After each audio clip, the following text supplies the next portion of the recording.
Welcome to OState Daily. Casey Porter here. So glad that you decided to tune in. Fans, it is a way better Wednesday this week than it was last week, no doubt about it. Right. Oklahoma State put a pop knot on Dallas Baptist's head. So, hey, it is possible. Coach Rainwater's will bring you in. He'll let you make it rain. It is possible OSU can beat Dallas Baptist on a Tuesday. We've seen it with our own eyes now, right? Right, yeah. So this goes to show you how good this team can be, and kind of the excitement going into this season was when you get a solid pitching performance and good performance out of the bullpen and no errors, and you limit strikeouts. I mean, a lot of things that we've talked about over and over again. And so, it was good to see last couple of games that OSU's played. That last game against Houston, which was kind of a debacle at the end, but just helps. It was nice to see Alex Conover back in lineup, and maybe we're getting to a point where some guys are getting healthy, and we're going to get them back in lineup, and just how good this team could be late in the season and make some noise and make it rough on some other people. Yeah, I totally agree with that. I'll say this, and my wife and I I get all the home games that I can when I'm not working. Wife and I went to the game Friday, and on our way to Shortcakes after the game, I am not going to lie, I turned to her and I said, I don't think it's happening this year. I mean, that was literally the most dejected, disappointed, just kind of hopeless. You know me, I'm the eternal optimist with OSU baseball, but I'm just telling you, when we went to Shortcakes on Friday, I think I'd lost all hope. Yeah. It's kind of just a kind of running into the same story from previous weeks, and and a hangover from the midweek game last week, and the disappointment there, and not just losing, but how you're losing and that sort of thing. And so it was good to see the turnaround on Sunday and last night, so that that we don't continue along that streak of playing bad baseball. Like I said a while ago, error-free, good pitching performances, limited strikeouts, had less than 10 strikeouts for the first time, and I don't know when. 17 hits. 17 I mean, we did have 6 home runs, but last night's game was a good offensively executed game. It wasn't just the home runs. Yeah. And so I'm like you, kind of dejected, I guess is the word I would use on Friday of, man, I don't see this getting getting turned around. I don't see it getting better. It ain't happening. This is, the expectation of everybody going into the season and that sort of thing. So it was good to see the turnaround on Sunday and last night. And again, just the potential this team has of what they can do when they go play baseball the right way, and last night you look at it, and it's not like Dallas Baptist had terrible numbers. I mean, that kid was 5-0. That kid was 5-0 coming into that game, and Dallas Baptist had won 9 games in a row coming into last night, and playing really good baseball. And it goes back to what we've talked about in the past. It seemed like our kids and OSU went out last night and played baseball. They weren't playing Dallas Baptist. They weren't playing OU. They weren't playing Houston. They went out and played baseball, and they did it well last night, and they did it well Sunday. And so I think when we have that mindset, and the kids go out and play the game of baseball the way it's supposed to be played, and putting the ball in play, limited strikeouts, and playing solid defense defensively, and good pitching performances, that this team can still be really good. Which removes every excuse from here on out. That's correct. Travel, injuries, out the window. And hey, we got into it pretty heavy last week in terms of defending Josh and whatever it needs to be defended from a big picture perspective. And so not using excuses, there's no excuse for not making the tournament, any of that. All that just goes to show that from a big picture, we're able to step back and kind of zoom out a little bit and say, hey, yeah, this year sucked, but let's not overreact, and let's appreciate a little bit more of some of the stuff that's happened in the past. I get all that out of the way to say no excuses. This team and this carnation has shown that they can put a pop knot on Dallas Baptist's head, a team that's very hot. So there is no reason for this team not to finish strong and win all the games it's supposed to. No excuses whatsoever. Yeah, it's kind of like We used to make kids run triangles. Start at first base, run to the right field foul pole, over to left field foul pole, and then back down to third base. And we would tell them, you have a minute to get it. And if you don't, we're going to do it again. And so when they get to the left field foul pole, you start counting down, 15, 14, and they make it in 45 seconds. You know what I mean? And then Isn't that amazing? And then you go, now you have no excuse never to make it under a minute. Right. That's the bad. Because you thought a minute was going to be a short amount of time. It's longer than you think it is. Kind of the same thing with this team, is that you've shown Sunday what you're supposed to do against somebody that you're supposed to do that against, right? Yes. And then last night you showed that you can do it against teams that you've struggled with in the past, right? And a good, hot Dallas Baptist team with a guy throwing that was 5-0 and all that kind of stuff.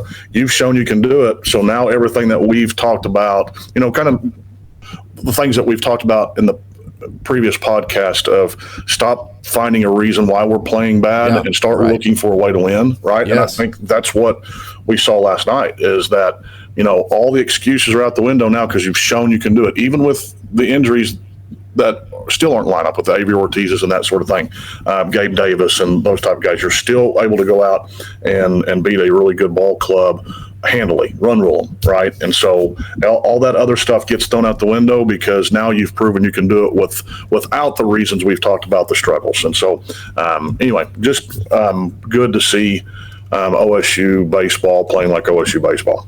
I would totally agree with that. And the next, I think, as I pull this up, of course, that's at home. And Oklahoma State this year's 12-6 at home. I thought the crowd was really good last night. And not just the size of it. I mean, it still wasn't full, which pisses me off to no end when it's all those. I mean, it was interesting Friday. We went up to the ticket office, my wife and I, and there was a guy who had never been to Over 8 before, and he walks up and he goes, I want a ticket in section 120, because he's looking in the inner bowl, and the lady's like, the only ticket we have available is general admission. And then so I wanted to hear the guy's reaction. So we walk in, I'm 5 feet behind him, and this is exactly what he said. He goes, you got to be shitting me. I can't buy a ticket in 120 and there's 7 people in the stands over. I mean, what is that all about? I mean, he was like little legitimately pissed. Yeah. So I say that to say it fires me up every time those people don't show up. But and it wasn't full behind there. But I'll say this, it was a good crowd last night. The fans were in it, and the kids really felt it. I can tell you this for a fact. They feel that when there's a good home environment. So that was enjoyable. Yeah, and I never have been able to figure out the mindset of facility directors when it comes to seating. Yeah. You know what I mean? Why? If I don't care who has bought season tickets or who owns that seat for the season, or whatever, they're not here. So why not fill it, right? Why do we want everybody down there by the bullpen as opposed to right here by the dugout, right behind home plate? So if they show up, I'll move and I'll go sit where I'm supposed to sit. But 100%. why do I watch if I'm not at the game and I'm watching it on ESPN Plus?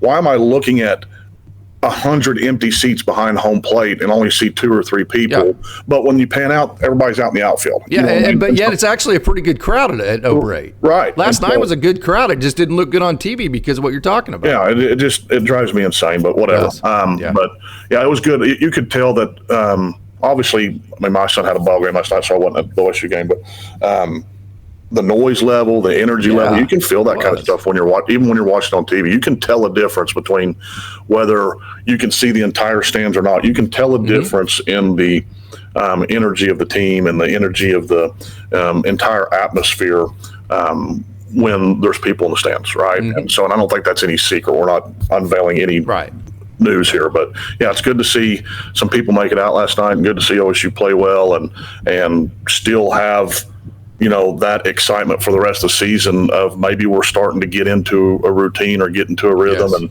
and starting to play a little bit better baseball and make some noise at the end. This is it this weekend. I mean, if you go and lay an egg in Cincinnati, it's over. I mean, you might not make the Big 12 tournament. You're already out of the bubble. They went through all the projected seedings. Oklahoma State is not in the tournament as of right now. And, of course, that can change. Yeah. So if you go and you have a bad weekend in Cincinnati, which Oklahoma State is 2-9 away from home this year. So they're going to have to change their fortunes on the road. And as you said, find ways to win on the road instead of finding ways to lose, which is kind of seemingly what it's been all year. Yeah. But I hate to say this, but in essence, what this is a super regional for Oklahoma State. You either go and you win this series and get yourself back into bubble contention, or you go and you lose the series, cutthroat. I mean, that's where I'm at. Yeah, I don't think that's any secret. And I think obviously the coaches know that and the kids know that. And there is no more what did Tom Holliday say on the broadcast the other night, that every game's a must-win from here on out. It is. And you still have 3 series after that in the conference, so it's not quite cutthroat, but, man, it'd be tough. Yeah, and so make it easier on yourself. Go out and play baseball the way it's supposed to be played in Cincinnati this weekend, and get the program back in the mix and make the Big 12 tournament and get hot at the right time. Who knows what can happen, right? And OSU has proven to play well in the Big 12 tournament here in recent years, and all it takes is to get hot for 1 week and go win that thing, and you're right back in the tournament. And so then everybody starts over and go make some noise in the postseason. But got to continue the momentum of getting solid pitching performances. I think what you saw last night is you don't have to have a pitching staff that limits somebody to 2 hits or 3 hits, or limits somebody to 1 or 2 runs. If they can just go out and have a solid pitching performance and not have a blow up. One of the things that I liked about last night was that there was 2 different innings where we put up crooked numbers, right? We put up 3 runs and we turn right around and don't give up a run in the top half of the next inning. Thank God we did that Sunday too. And you've talked about this. You've talked about this over and over about the complementary baseball that seems to. We'd get a good pitching performance, then the offense would struggle, or we'd get a good offensive outing and the pitching.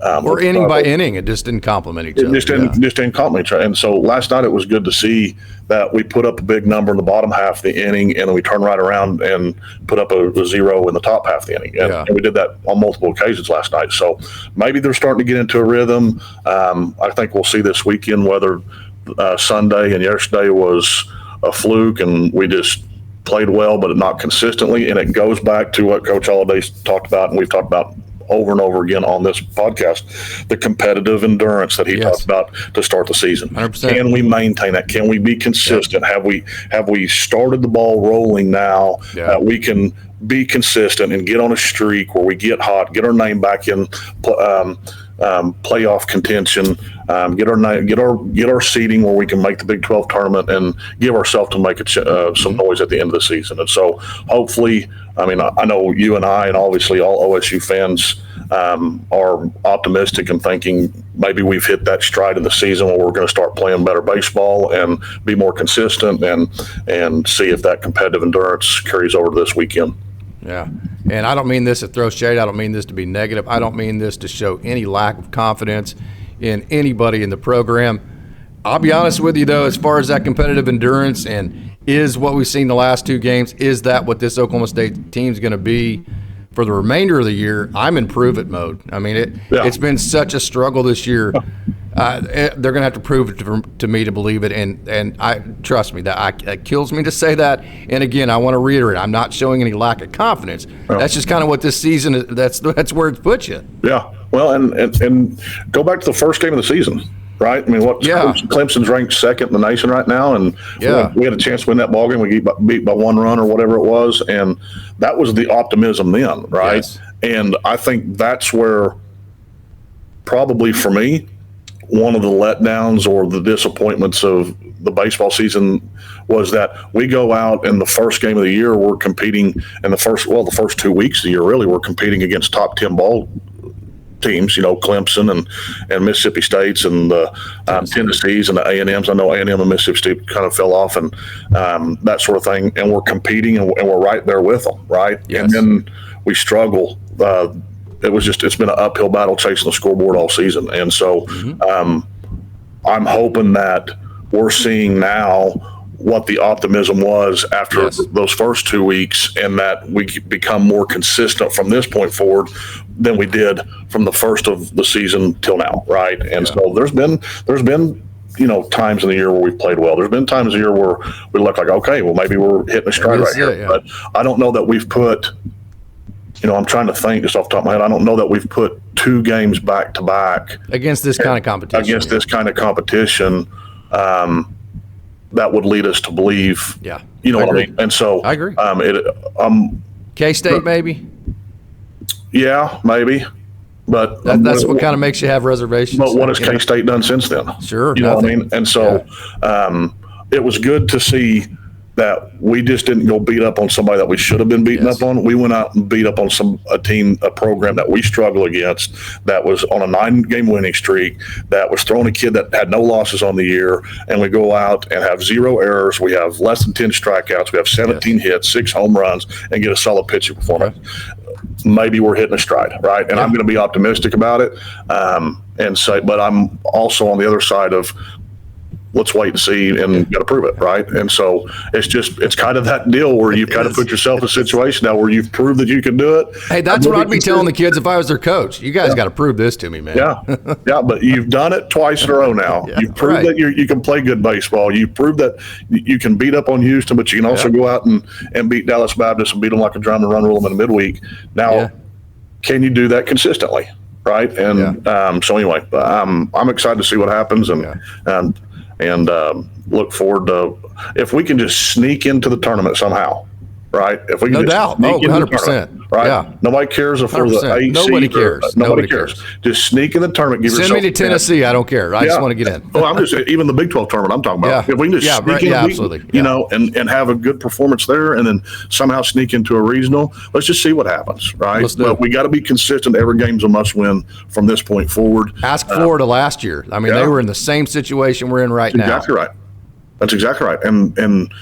And they get hot in the regional finals. Not right now, Right. They didn't. I mean, we beat them like a drum in the first game, right? Yeah. And then they come back and beat us twice in the finals. But that's like you said, prove it. Let's see if we can be consistent. Let's see if we can go out and limit the strikeouts. Let's see if we can continue to have solid pitching performances and play good defense. And I think this team can make some noise and make a run at. Make a run here at the end of the season if we can continue to play baseball, regardless of who's sitting up across from us. Great point. Regardless of in the dugout, just play the game. Let's go play the game, have fun. Let's see what happens.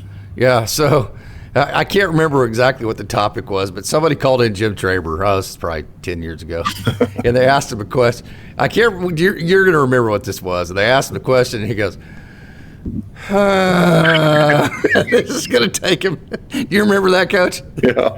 Do you remember what the situation was? I don't.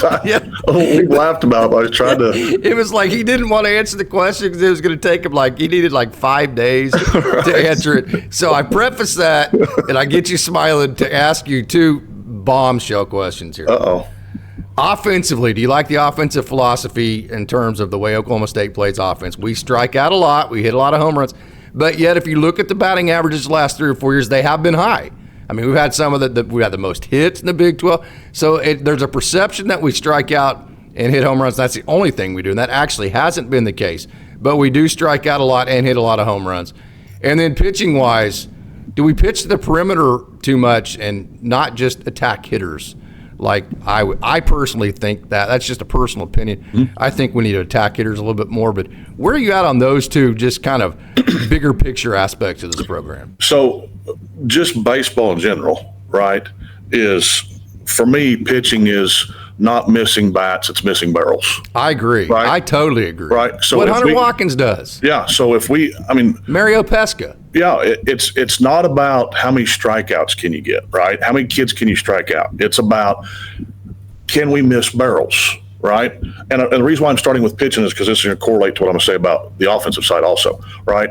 In that if we can get movement, right? If we can throw 2-seam fastballs, or we throw cutters, or we can start things down the middle of the plate and end up on the outer third or the inner third, and we miss barrels as opposed to missing bats, I think that's where you're talking about as far as pitching on the edges too much or pitching on the margins too much and not attacking people, trying to pitch just around people. It seems like it's a 2-1 count to every hitter. It drives me insane. Well, I'll put it this way. It's like we're trying to pitch around every hitter. Yeah, it is. A great way to put it. As opposed to going attacking the zone. right? And let's develop some movement and off-speed pitches and that sort of thing that's going to miss barrels, not miss bats. The reason why I say that is because that correlates to our offensive side too. Yes. In that we miss the bat way too much when we swing. Right? I agree. And you can't deny that. Even I defend Josh to no end. So do you. I can't defend the amount of strikeouts. I can't do it. Nobody can. And it's not strikeouts. It's the striking out because you're swinging and missing so much, or you're striking out looking, right? And it goes back to what we've talked about. Non-competitive at bats. I would rather see somebody fist one back to the pitcher than strike out looking, right? But the amount of, over the last couple weeks, the amount of lazy fly balls, right, or fly balls on the infield, or fly balls in short and shallow outfield, makes you wonder the mechanics of what's being taught and the swings, the holes in the swings, because the amount of times we swing and miss. Yeah, we have a lot of hits historically, right? Like you just said, had the most hits in the Big 12, hit a lot of home runs, but who are we hitting them against? Yeah. Right? Is it coming? Or is it coming in patches, like we get 18 hits in one game like last night and then 0 in the next, because we're not consistent? Yeah. And so I would correlate those two things together in that I would like to see us put the bat on the ball more, and be okay with hitting a duck fart over the second baseman's head, or hitting one off. You think Ian was okay with that 2-run RBI last night that he duck farted over the shortstop's head? And I was okay with it. hitting one off the end of the bat up the middle, that's a slow dribbler or whatever the case is. Yeah. I would also like to see us get rid of the shift by hitting hitting away from the shift, right? That drives me. Conover did last night with his bunt. That drives me insane that they've got 4 infielders on one side of the field, and we can't do anything. You're a Division I baseball player, and you can't hit the ball over there. You know what I mean? Right. And at times, Coach Porter, it's even amazing to me sitting there watching that sometimes the pitchers aren't even pitching into the shift. No, they never do. Never do. They shift everybody to the right side of the field, but they're still throwing it on the outside part of the plate. It's unbelievable. Why are we trying to pull that pitch? You know what I mean? Right. And so I agree. I think that would help some things too, because how many times do we see us hit into the shift, and the guy that's playing shallow rover or whatever you want to call it out there in shallow right field throws us out? I think there's just some things in college baseball. And it's not just OSU. I'm talking about baseball in general, right? Not just OSU. You see it all the time, no matter what game you're watching, whether it's OSU or you're watching something on the SEC network or you're just watching ESPN Plus. You see it all the time, and it's kind of like the old adage: if you got a runner on second, right, you want to, and you got a right-hander at the plate, throw him inside, because if in order for that kid to pull it, that runner's going to have to hold, right? Yes. But if he hits it to the right side of the field, that kid's off on contact, right? Yes. Right. I don't understand why that same philosophy doesn't apply to the shift, right? Yeah. And that this guy's a pull hitter, right? We're going to shift over right side of the field, but we're still going to throw him on the outside part of the plate so he can hit. Because he's a pull hitter. So he can hit one off the end of the bat when he tries to pull it. It's crazy. Shoot it the other way. Get them out of the shift. Absolutely. That will help your hits. That'll help. And these guys can. Alex Conover, Ian Doherty, Braden Smith. These guys, even Nolan Schubert, call him Brigham, he's at his best when he's hitting the ball. These guys can do that. Jason Jones could pepper the ball to right center. Well, sure. And so all that being said is that, and we've talked about this too. I think college athletics has become like weathermen in today. They have so much information at their disposal that they get paralyzed by the analysis that goes on. They do. Right? As opposed to, let's just go play baseball. Let's throw strikes. Let's miss barrels. Let's put the ball in play, and let's see what happens. Right? Because we're good enough that if we continue to put the ball in play, good things are eventually going to happen. Right? Yeah. And funny you say that. When I interview the professional players I get to interview for the Dodgers on my Dodgers Daily site, one of my questions I always ask them is, how do you use advanced analytics? I mean, there's so many weeds out there for you to get into.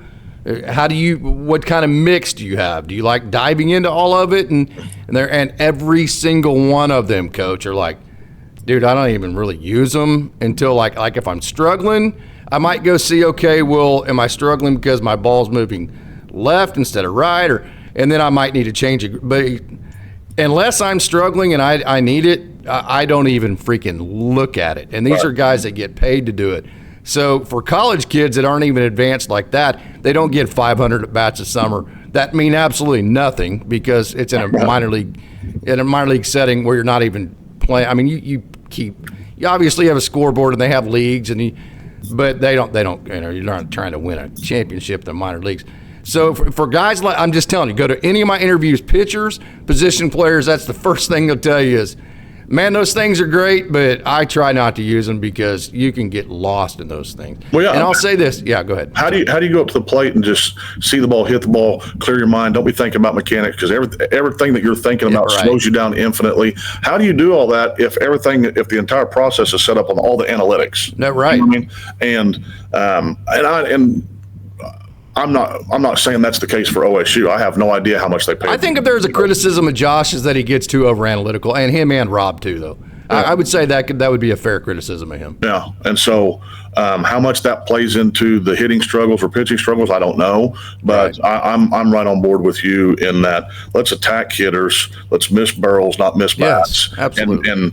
And let's hit line drives, ground balls, and line drives. If we miss a bat, then that's icing on the cake. But absolutely. Our goal is to miss the barrel, right?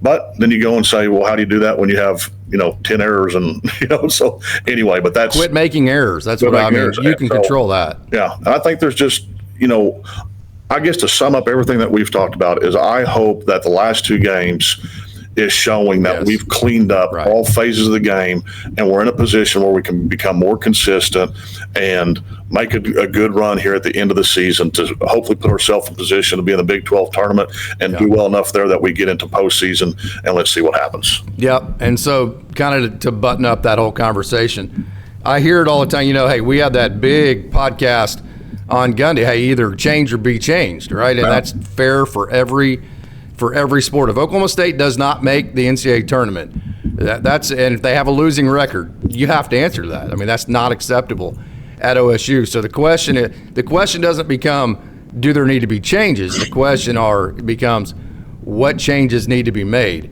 And if you were to ask me, which my opinion means zero, and I'm probably wrong, the changes that I would say would be go to more of a contact line drive, hard ground ball oriented offense. And from a pitching perspective, attack hitters. And like you said, pitch to weak contact more, miss barrels instead of bats. So if you're to ask me, even at the end of this year, if this doesn't go the way we want it to, we miss out of the Big 12 tournament, it ends up being a 1,000% disappointment in a season, regardless of the injuries. Not acceptable.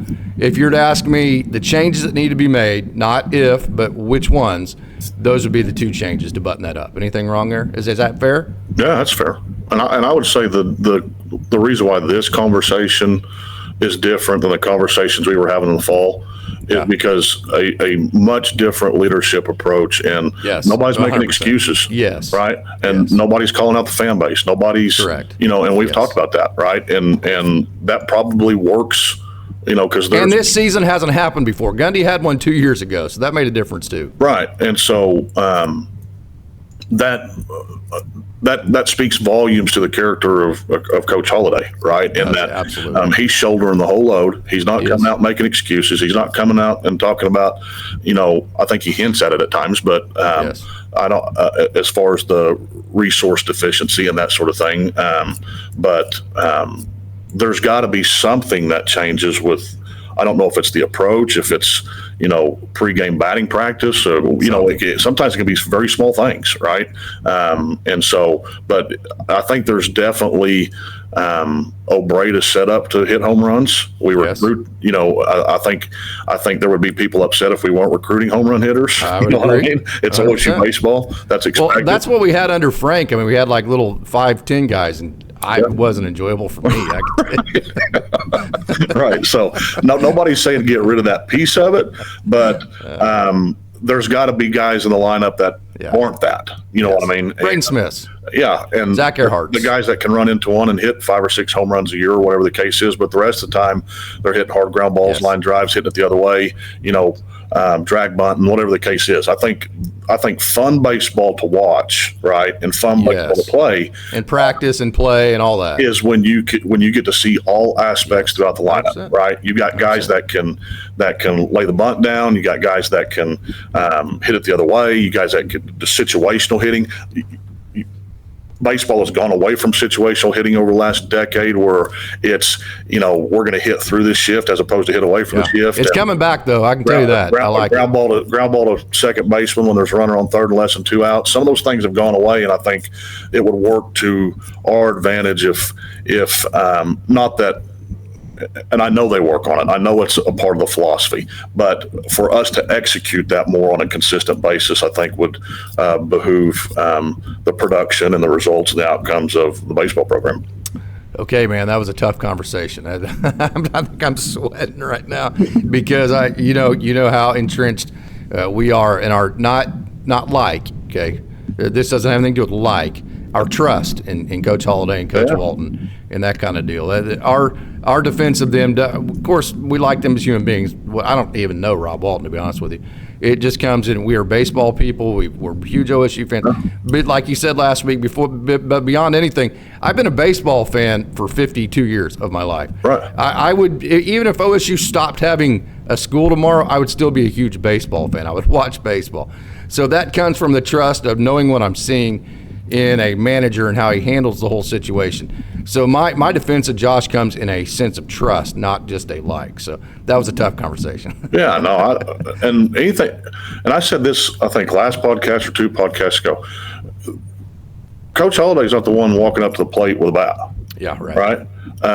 Coach Holliday's not the one standing. Coach Walton's not the one standing on the mound throwing pitches. Right. Yeah. I'm not questioning. I have no doubts on what the kids are being taught. Yeah. What I'm talking about is it's time for the kids to produce. Yes, right. Correct. You've been recruited to a blue blood program. You've got the facility. You've got the amenities. You've got everything that you need in order to be a successful baseball player. Mm-hmm. You've got access to, Matt Holliday, Robin Ventura was the first base coach for 2 or 3 years, whatever the case is, right? And so you have access to all the resources you need, right? You do. It's time to produce, right? Is. You've been taught, you've been coached up, you've got a coach that is not going out and making excuses for the struggles that have taken place and defends you and treats you like family. Absolutely. Go out and produce, right? If nothing else, go out and produce for the man that is shouldering the load to take care of you and protect you and defend you, sometimes when you're not defendable. And so anything that I just said, I don't want to be misconstrued on questioning the process within the program. So I even said that last time, right? Absolutely. I don't think if there's anybody questioning the process, they need to stop, right? What we need to start questioning is, why are the kids not producing on a consistent basis? And if you go back to the first their capabilities, to their capabilities at this moment. Yeah, I mean, you go back to the first year, Coach Port, I even saying the screenshots, I would pull them up. But how many of our freshmen were in the top 100 freshmen of the year in the country? How many of our seniors were in the top 100 seniors in the country, right? Yeah. The kids, the talent is there, right? Yes. The coaching is there. But if you go back to the first of the season when Coach Holliday mentioned it, it has turned out to be, to me, that was a concern he was going to have with this team. Yes. That competitive endurance. Were they going to be able to be consistently competitive on a day-by-day basis, a weekend-by-weekend basis, weekend to midweek to weekend? We're still trying to figure it out. And I think what you're seeing is that was a concern of his, and it's coming to fruition, right? You've put yourself in a position now where you've proven that you can do it against the good teams, not just the bad teams, right? Or not, I shouldn't say bad teams, but weaker opponents. You did it at the first of the season. You're doing it now, right? Get consistent and start producing on a consistent basis, right? So all the talk about and all the noise about anything else about the program goes away, right? Absolutely. So you've put yourself in a position where every game's a must win, right? How bad do you want it? Find a way to go out and win, find a way to produce, find a way to come up with the results, right? And put yourself in a postseason opportunity by getting into the Big 12 tournament and making some noise, and let's see what happens. Yeah, and if you don't like the negative chatter, no doubt, which negative chatter is easily not the worst thing that can happen. My dad would always tell me, hey, if your coach is yelling at you, that's a great thing. You know why? Because that means that he still believes you. He still likes you. Yeah. He still cares about you. Yeah. When you know you have a problem is when your coach stops even talking to you at all. Right. So the negative chatter, if you're inside the program, you don't like it, that's a good thing. That means that there's people that care. I mean, we saw with the crowd last night. Where it gets bad is like basketball when they stop showing up. And like I went 2 or 3 years, honestly, and I from night to night, there were 2 or 3 times where I didn't even know they played the night before, that kind of deal. That's when it gets bad. So the negative chatter, it is what it is. And here's the great part of it. You have a chance to get rid of it. That's right. It's in your hands. Because perception is reality. Correct. Okay? Whether it's right or wrong, throw it out the window, right? Yes. Doesn't matter if it's right or wrong. Does not matter. It does not matter. It's the way it is. The way people perceive you is the way they're going to treat you, right? Absolutely. And if they perceive you to be not motivated today, then they're going to start negative chatter about you not caring about playing the game of baseball. 100%. Right? So if you don't like the negative chatter, you don't like the perception, right? You have to understand the idea that perception is reality. And sometimes if you don't like the perception that you have, it's the first thing that you need to do is go look in the mirror and say, why do people have that perception? Correct. Right? And right now, people have a perception. Fans are frustrated. Fans are disappointed. Not after last night, right? They're excited again, yes. right? But it's been a frustrating year, chasing the scoreboard, running uphill, all that kind of, however you want to put it. Yeah, all the cliches. Because of the perception that fans have or people have about the performance of the baseball team, yes, right? So if you don't like people to say those things, look in the mirror. What can I do better? Because the beautiful thing about baseball is that the way the team gets better is each individual getting better. 100%. Right? That's the great part of it. Be selfish. Go 5 for 5. In football, if you're running to the left and the wide receiver on the right side of the field misses his block, nobody saw it. Yeah, right. Except for the wide receiver's mom. Yeah. Right? Nobody saw it.